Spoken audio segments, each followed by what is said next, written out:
So seeking out that physician where there is that trust, that belief that that physician has that woman's best interest at heart is very, very important. I also think it's important for patients to ask the tough questions. I have patients that ask me questions, that ask me the tough questions. What is the survival of patients that I've cared for with this disease? What is my complication rate in surgery? How many of these procedures have I done? Those are very important questions to ask, and if the physician is offended by those questions, then that may be an indication that there is not a good level of trust. There's not a good doctor-patient relationship.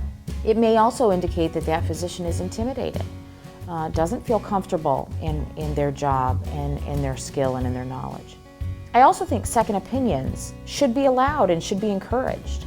When patients ask our group, "Can I get a second opinion?" we highly encourage it because we want the patient to feel confident in their physician, whether or not it's us. And sometimes a second opinion can actually help that patient trust us more by hearing that someone else agrees with what we said. The other important thing is to have a caregiver that comes with you to those visits. It's another set of ears. It's always important to have another set of ears to hear maybe what you missed and to ask questions that maybe you'll forget when you're in front of the doctor.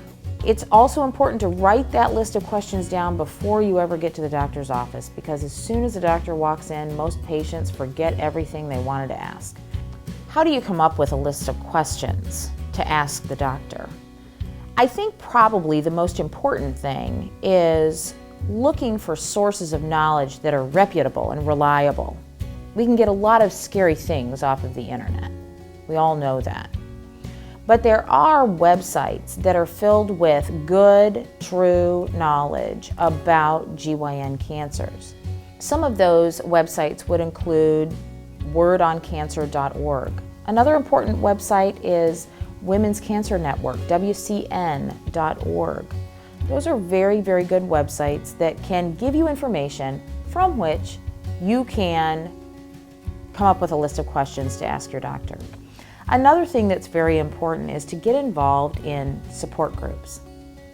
Sometimes that feels kind of weird to get involved in that, but we find that patients actually do better when they are surrounded by a community and can answer some of those questions about how does it feel to get chemotherapy. Support groups and other caregivers, whether they're family or not, can really, really help you understand how it feels to go through this.